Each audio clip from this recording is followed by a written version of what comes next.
Hi, hey, hello, this is the Triple D Score. Daddy-daughter discussion. I'm Tyron. I'm Giselle. This is going to be a bit of a different podcast.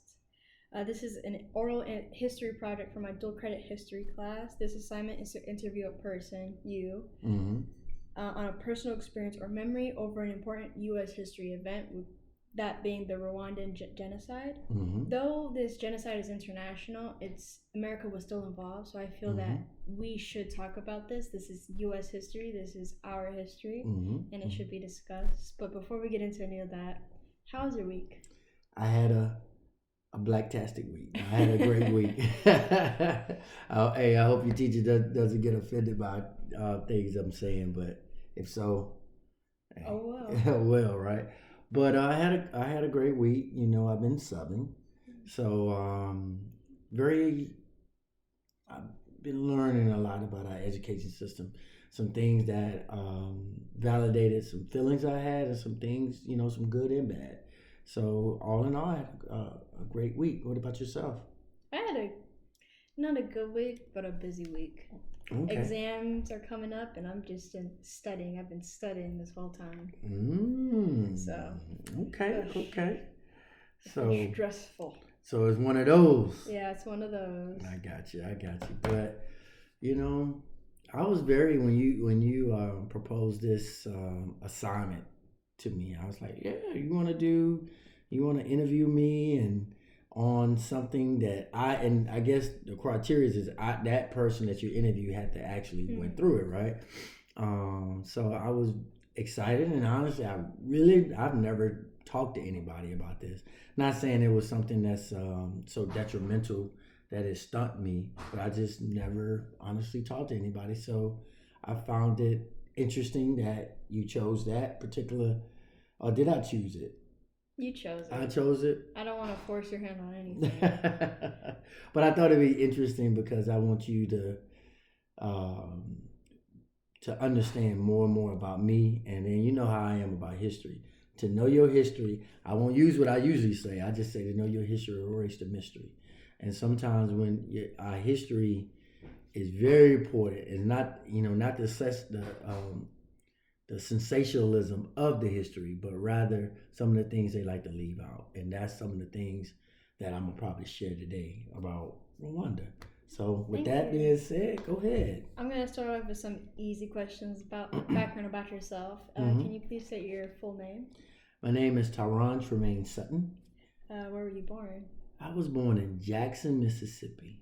Oh, South. Okay. Yeah, I'm a Southern boy to the heart, through and through. When were you born? July 3rd, 1976. That makes you how old? You trying to get me to say my age over the airs, but I don't care because I look pretty young.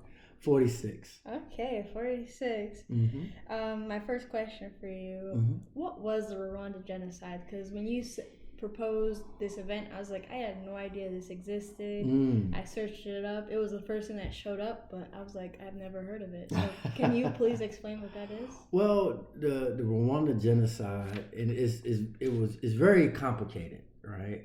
Um, it was three tribes that was involved, but and it was one tribe that was trying to eradicate another tribe out of Rwanda. The reasons being is because, as usual, and we'll probably get more into that once you ask questions, is at that time, slavery, just like colonization, they colonized that area in Africa, the Belgians and the French, and they took one particular tribe group and kind of made them like, you guys are better than everybody else, and it created a lot of resentment throughout the country, like to the point where one particular tribe would use another tribe as like spittles, like they spit, they spit Oh, in their mouth, yeah, wow. spittles. So it was very, and the funny thing is that they were the same people. They just had different tribe. They was just, but they, in terms of looks, in terms of where they from, very same people. But when you get a group of people that want to separate you, and that's what the French and the Belgian did, they separated them and made them one group feel more inferior. So, in a nutshell, the genocide in Rwanda is just as the name said. They was killing thousands and upon thousands. They had to evacuate the whole area because so many people were getting murdered. Mm. Yeah. Would you say that's similar to this book? I read this book in last year. It's called Things Fall Apart. The events of that book, do you think it's similar to the Rwanda genocide? Very similar. That's one of my. I love that author, and the book that you're referring to, Things Fall Apart. I forgot his. Do you know the author's name? I cannot think his. I think his last name starts like Akoba. Chaka Akoba.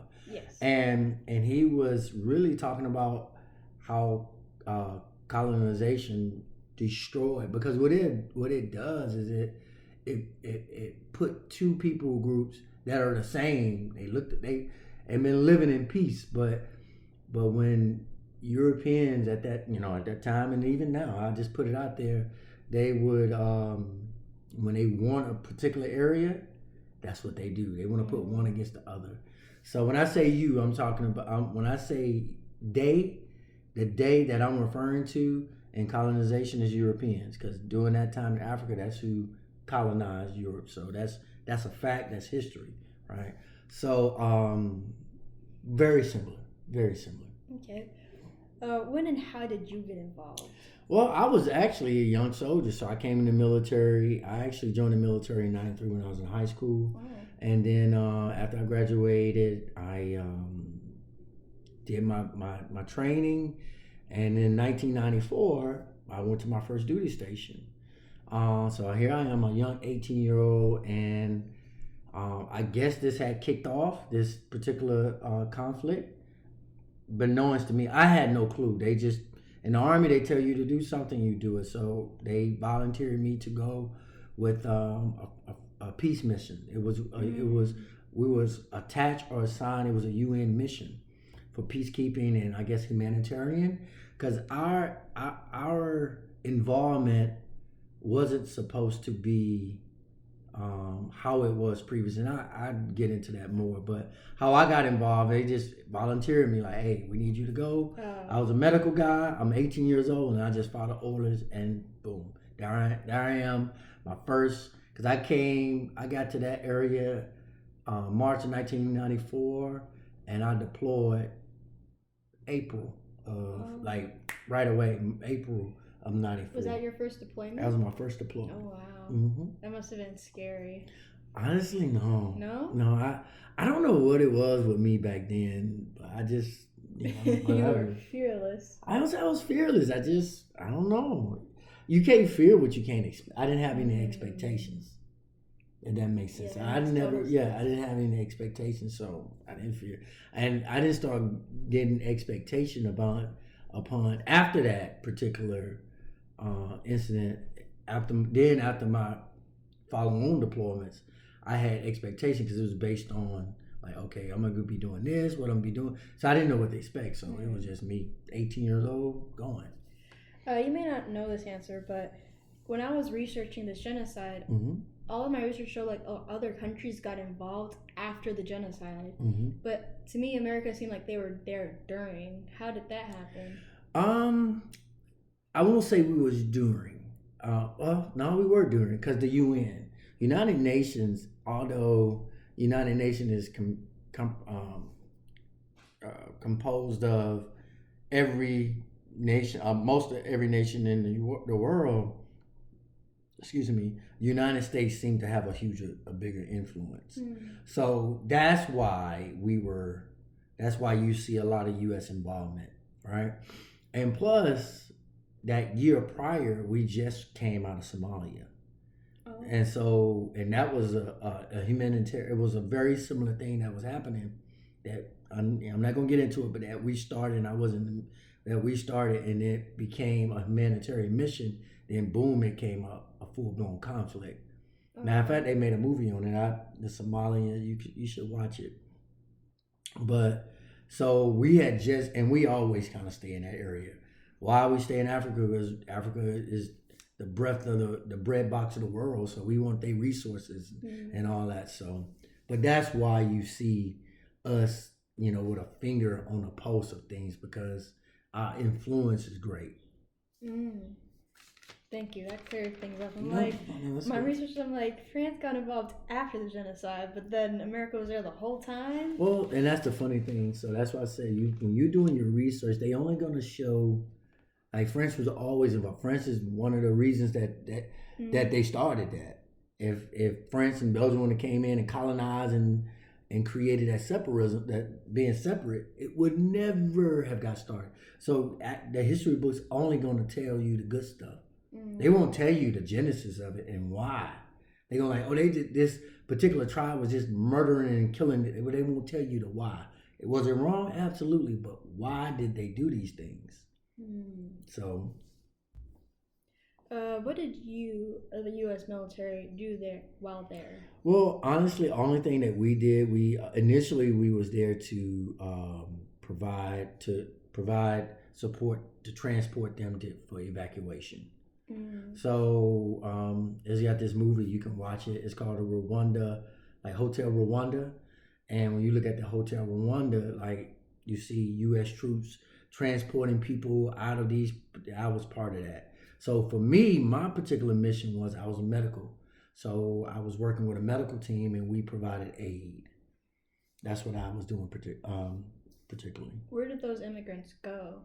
Oh, went all over the world. Oh. Like to this day, you got, Rwandans that are disbanded from their family. Because after that, that happened in 94. So they was taken all over the world. Different countries on the continent of Africa, or they was getting sent to Belgium, or they was getting sent to France. They was getting sent all over. Would you say that Rwanda never recovered from this genocide? I would say they still recovering. When you have and what I will say, I haven't been back there, but I've talked to a lot of people. I've made, I won't say friends, but contacts in that area, that they kind of let me know the pulse of how the tribes are doing. So they don't have that tribalism as much, but it's still there. But it's getting better. The economy is getting better and all that. But Rwanda as a whole, the country is still kind of at a brink of a civil war. When you visited Africa, were you able to reconnect with some people that were there? Well, I didn't reconnect with them when I went the last time. And that's funny that you say that. That's one of the reasons that I went to the continent. And I say the continent a lot. I don't like, because when you say Africa, most people don't realize that it is a continent. They look at it as a country. Africa, the country, they make it small. So I want to put emphasis on the continent, right? So when I went to different places that, unfortunately, that I was involved in with military operations. So yes, or conflicts. But I didn't get a chance to go back to Rwanda. But most of the contacts that I have out of Rwanda was people that I met when I was in school. So, and they was, good men and good women. And to this day, I don't call them or hit them up all the time, but from time to time, they hit me up. Okay. Do you have any personal stories that you would like to share? Personal stories. I probably would. You probably had to ask, but like I said, I was 18 years old, so honestly, it was like a blur. Like it was so long ago. Yeah, not that it was so long ago. It was like a blur. It was like I just remember being told I need to do this and I do this, but there was nothing significant that I was in a fire fade, or I remember seeing this tribe doing this. I didn't see or witness some of the tragedies. Did I see young men and young boys, women, and children with some gruesome injuries? Absolutely. But I won't say it seared into my mind like it's so memorable. And maybe because I've seen so much over the years, so I apologize. Kind of just like, yeah. Don't worry. Did being so young affect you at all? I don't think so. Well, let me take that back. I would at that time I probably wouldn't say so, but now, retired after 26 years in the military, and that's one of the reasons I went back to the continent. It did affect me. So I say I don't think so. When I look at it from a perspective, did it hold me back from anything? It didn't, but it affected me because in ways as I became a man, where I realized that these are men and women that look like me. And here we are just really, it did something to me to even though we was there for a humanitarian mission, we were direct influence, interrupting into that. We really disrupted them and made these transactions. So it affected me because it bothered me that our country would do so much, have so much involvement in that many tragedies, and so it made me question, why did I serve? Like, did my service go in vain and things of that nature? Would you say that's like when you started shifting? Oh yeah, shifting from my outlook on the military or outlook on the United States, like shifting from what perspective? Like in our other podcast, you would say you were shifting personal, like your beliefs. Oh yeah, absolutely. Yeah. But I wouldn't say it was things I did in the continent. It was a combination of things. And once I started shifting, all of those things I started realizing, like, or looking back, like, man, I did this. Oh man, why did we do this? That's why my outlook on our involvement there is totally different. So if you ask me, and I just put it out there, how, memorable incidents that happened when I was 18, I was like, I don't remember, but memorable incidents that as I got older and I started realizing what I was involved in, it drastically affected me. So I remember the day, the time I was in Afghanistan, 2012, and everything that I had done, from doing stuff in Africa, from doing stuff in South America, doing stuff in Iraq or wherever I've been. I was like, man, we are not as good as we say we are. It just kind of hits you. Yeah, it did. And I'm a soldier. Some people, they stand up and salute the flag and all that, but they never seen a lick of combat. And even the ones that did see it, they would just stand on a forward operation base. They call it a FOB, eating ho-hos and dodos and not doing in the fight. I was in the fight. So I feel I'm unapologetic in what I'm saying, that we did some horrible things on the continent.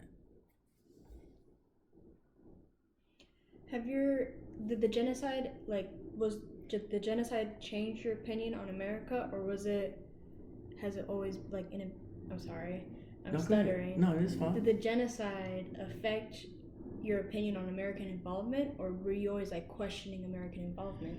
Well, then I was never questioning. I'm 18 years old and I'm a young soldier. I do as I told. I didn't start questioning our involvement in certain things until I got older.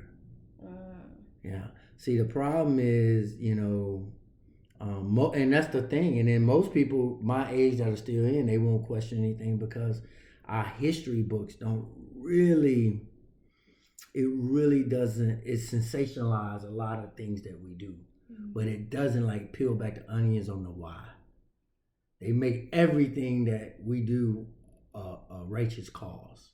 But 9 times out of 10 is a capitalist and money cause. It's not really to help anybody. So I don't know if I answered your question, but I think answer that question. Then, no.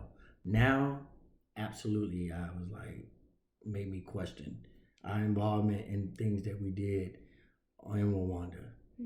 Now, I will say this to keep it. I want to be balanced.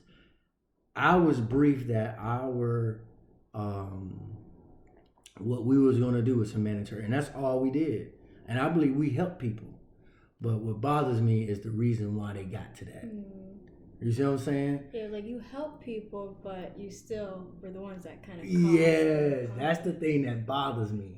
Yes, we cleaned it up and we helped, but you made it dirty from the beginning. Thank you for cleaning it up. That's the least you can do. right? Do you think what you're taught in school, because what you said, like you had like this rose-colored tint on America when you were younger. Do you think what you're taught in school affected that? Like you didn't see all the bad. Oh, absolutely. I'm, and your teacher can, I looked at y'all curriculum. I studied all y'all curriculums. The curriculums in the United States, especially when it pertains to history, is about American sensationalism, or or the best part of it.